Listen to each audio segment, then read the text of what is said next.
Maude. Bonsoir Mathieu, bonsoir à tous. Votre invité Jordan Bardella, tête de liste du Rassemblement National aux élections européennes, élu de Seine-Saint-Denis au Conseil régional d'Île-de-France. Interview alors que le grand débat national sera lancé demain avec dès aujourd'hui cette fameuse lettre du président de la République. Bonsoir Jordan Bardella. Bonsoir. Pourquoi faites-vous un procès d'intention à ce grand débat national qui n'a même pas encore commencé sur les territoires ? Parce que je crois que M. Macron, il essaie de renouer avec tous ces Français qu'il a insultés, qu'il a traités avec mépris depuis le début de son quinquennat en réalité. Et puis parce que je pense que c'est trop tard. Voilà, je pense que M. Macron veut se laisser quelques mois supplémentaires jusqu'aux élections européennes, mais qu'en réalité rien ne va changer. Il l'a dit lui-même, ses ministres l'ont dit eux-mêmes. On va maintenir le cap. Voilà, on va maintenir cette pression fiscale. D'ailleurs, on a appris que l'augmentation des taxes sur l'essence était reportée au 1er janvier de l'année prochaine, ce qui fera sans doute plaisir aux personnes gilets jaunes qui manifestent dans les rues du pays depuis le 17 novembre.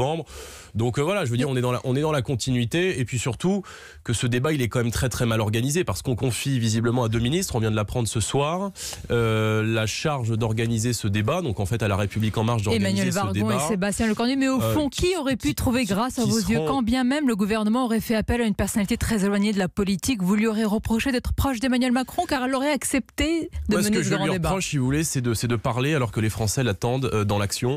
Il n'y a pas besoin d'un grand débat national assez fantaisiste d'ailleurs pour se rendre compte des préoccupations aujourd'hui des Français qui aimeraient retrouver un peu plus de dignité, Jordan Bardella, qui aimeraient aujourd'hui la paix fiscale dans notre pays, qui aimeraient plus de démocratie avec le référendum d'initiative populaire par exemple, et c'est ce qu'on propose depuis un certain nombre de temps. Ne pas avoir confiance en Emmanuel Macron comme vous le pensez, c'est une chose, mais vous pouvez avoir confiance dans la capacité des Français, du moins ceux qui le souhaitent, à débattre, échanger, construire lors de ce grand débat national. Visiblement, on est plutôt en cohérence avec l'avis général des Français, puisqu'un sondage qui est paru en début d'après-midi dit que 70% des Français, 67% exactement, considèrent que ce débat ne servira à rien. Bon voilà, je veux dire, c'est du vent, c'est trop tard. On va confier, notamment dans les territoires ruraux, aux maires la charge d'organiser ces débats. On ne sait pas bien avec qui vont débattre les Gilets jaunes d'ailleurs, puisque ce ne sera pas avec des représentants de la République En Marche. Au Rassemblement National, il faut rendre le pouvoir au peuple. Est-ce que leur rendre la parole, c'est un premier pas? On peut pas en même temps baisser les dotations publiques des maires et effondrer aujourd'hui le budget des municipalités et en même temps leur demander d'organiser des grandes messes. Ce qu'il faut aujourd'hui, c'est rendre le pouvoir au peuple. Voilà. Moi, je pense qu'on se sortira de cette crise. On lui rend déjà la parole, c'est un premier pas. Je pense qu'on sortira de cette crise aujourd'hui, d'ailleurs, d'abord en instaurant la proportionnelle à l'Assemblée nationale et en organisant la dissolution de l'Assemblée nationale. Je pense qu'il faut en revenir aux urnes. Pardonnez-moi, je peux poser une question. Il y a quand même des questions que vous ne pouvez qu'approuver, comme celle justement relative à la bonne dose de proportionnelle aux élections législatives pour une représentation plus juste de tous les projets politiques, y compris le vôtre. Mais la réforme constitutionnelle, elle est prête. Maintenant, il faut la ressortir des tiroirs. Voilà, si vous voulez, l'Assemblée nationale aujourd'hui, elle a perdu. Vous ne craignez pas que l'on pose la question aux Français? Le problème, si vous voulez, c'est que toutes les questions sont quasiment biaisées. Je veux dire, sur la question de l'immigration, par exemple, on nous dit porte ouverte au quota d'immigration. Mais les Français, ils veulent pas de quota. Les Français, ils veulent qu'on mette fin à la politique migratoire. Voilà, ils veulent, je crois, qu'on réserve aujourd'hui le budget de l'État aux Français qui ont de plus en plus de mal à boucler les fins de mois. La politique migratoire, ce n'est pas une politique migratoire. Il faut quand même que la France ait une politique migratoire. La politique migratoire peut s'approcher de zéro. Chose, voilà, mais on peut pas l'éliminer. Je crois qu'il faut entendre aujourd'hui ce que veulent les Français. Les Français, ils veulent un peu de bon sens aujourd'hui dans notre pays. Alors justement, du bon sens. Peut-être qu'il y a une mesure qui va aller dans votre sens, justement. La limitation à 80 km/h sur les routes secondaires ne sert à rien. Nous pourrons revenir aux 90 km/h. Cette phrase est de Christophe Cassaner, chez nos confrères de la Dépêche. Revenir aux 80 km/h, c'est une mesure de bon sens? Mais je sais pas, je sais pas, ils nous ont donné des leçons dessus pendant des mois et des mois en nous expliquant qu'il fallait mettre les 80 km/h en augmentant, mais en continuant cette politique de matraquage des automobilistes, nous, depuis le départ. Non, pour une question aussi de sécurité routière. Bon, j'attends de voir. J'attends en l'occurrence de voir les chiffres. On nous a fait le même coup avec les radars qui finalement ont servi à faire rentrer de l'argent dans les caisses de l'État. Moi, je sais pas, j'ai jamais vu un seul radar dans un virage. Par contre, en ligne droite, j'en vois un certain nombre. Donc voilà, moi j'ai quand même des doutes sur la sincérité de ce gouvernement, sur sa cohérence. Je crois qu'aujourd'hui, il faut en revenir au peuple. Et ce retour au peuple, ça sera soit l'Assemblée nationale avec la dissolution, si nous l'obtenons, sinon ça sera dans les urnes le 26 mai pour les élections européennes. Et justement, hier, Marine Le Pen, à la Maison de la Mutualité, a lancé la campagne des européennes en affichant des prises de guerre à droite, comme l'ancien ministre Thierry Mariani, qui était d'ailleurs ce matin sur notre antenne, qui vous a rejoint. Cela reste quand même quelques individualités. Il n'y a pas de mouvement de fond à forte portée politique.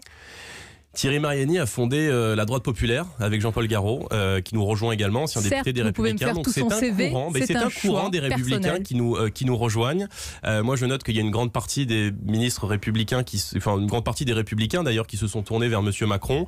Alors, je crois qu'il y a toute une partie de l'électorat à droite qui est orphelin, à qui nous tendons la main. Et je crois que le fait que quelqu'un comme Thierry Mariani, qui n'a jamais changé de conviction, par contre, ce sont les Républicains qui ont changé de ligne, démontre que le Rassemblement national est en train de devenir un parti Mariani, invité à prendre la parole à la tribune, a qualifié le président de la Commission européenne, Jean-Claude Juncker, d'ivrogne notoire. C'est avec de telles critiques qu'on va avoir un changement d'Europe ? C'est un constat. Je crois que c'est pas au niveau du président de la Commission européenne que vous connaissez M. Juncker Vous avez vu le nombre de vidéos qui tournent sur les réseaux sociaux où monsieur Juncker est ivre pendant des réunions officielles. Je crois que ce n'est pas sérieux. Il y a la critique et puis il y a l'alcoolisme qui est une maladie. Oui, d'accord. Enfin, monsieur Juncker, si vous voulez, quand on est président de la Commission européenne, qu'on est payé 25 000 euros par mois, si vous voulez, quand on a une indemnité d'entrée en fonction de 50 000 euros, je crois qu'on a un devoir d'éthique et un devoir moral qui aujourd'hui n'est pas respecté. Donc nous, on en appelle aujourd'hui à ce retour du peuple. Il faut que les Français s'expriment contre la politique de M. Macron. Jordan Bardella. Il faut qu'ils s'expriment contre la politique de l'Union européenne. On connaît les idées portées par le Rassemblement national. À votre avis, pourquoi Marine Le Pen vous a choisi en tant que tête de liste pour ces européennes ? Parce que je crois que dans le moment qu'on vit aujourd'hui, je pense que beaucoup de Français sont peut-être atteints par le doute, par la crainte, et notamment beaucoup de jeunes qui se réfugient dans l'abstention. Et par cette candidature de quelqu'un qui a 23 ans, j'ai 23 ans, je suis né le 13 septembre 95, j'ai grandi en banlieue, en Seine-Saint-Denis, d'origine assez modeste.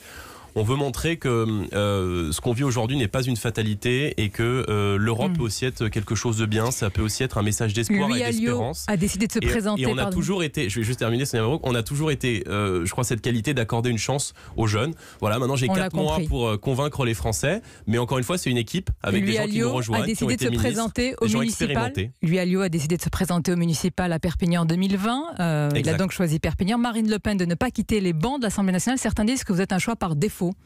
Non, il y avait plusieurs candidatures qui ont été discutées. La mienne a été choisie à l'unanimité du bureau exécutif. Maintenant, voilà, nous allons faire campagne, mais nous avons aussi une équipe. Voilà, je ne suis pas seul, je ne suis que l'un des 79 candidats de cette liste, avec des gens issus de tous les parcours, très rodé, de tous les horizons. Jeune homme de 23 ans. Je crois que cette liste, elle est à l'image du peuple français. Alors, qu'est-ce qui pousse un adolescent de 16 ans, fils d'immigrés italiens, ayant grandi à Drancy, en Seine-Saint-Denis, à prendre sa carte à l'époque au Front National et à chercher à y faire tout son parcours comme vous ? Vous savez, quand on s'engage à 16 ans en politique, c'est pas pour faire carrière. Moi, je vous dis, j'ai grandi dans Certains parlent déjà d'un parcours d'apparatchik de parti. Faut pas lire les offres de Libération. C'est un peu dans votre parti. Vous n'avez pas que des amis, vous le savez. Oui, mais il y a politique, toujours, en off, des gens qui font des critiques anonymes. Et moi, ce qui compte, c'est l'avis de nos instances et le grand lancement de campagne qu'on a tenu hier. Maintenant, voilà, moi j'ai grandi dans un territoire difficile, à Seine-Saint-Denis. J'ai été confronté très jeune, comme beaucoup d'habitants de ces quartiers, à la violence, à la criminalité, parfois jusque dans ma cage d'escalier. Et j'avais très tôt le besoin d'agir, de faire quelque chose. Donc je suis très content de mener cette liste. Je suis très content d'avoir ce mandat d'élu local en Seine-Saint-Denis, où je me bats on l'a compris, très régulièrement content ce au Conseil soir. régional d'Île-de-France. Merci, Jordan Bardella. Donc je pense que nous allons faire une belle campagne. Jeune tête de liste donc du Rassemblement national aux européennes. Merci d'avoir été l'invité d'Europe 1. Merci.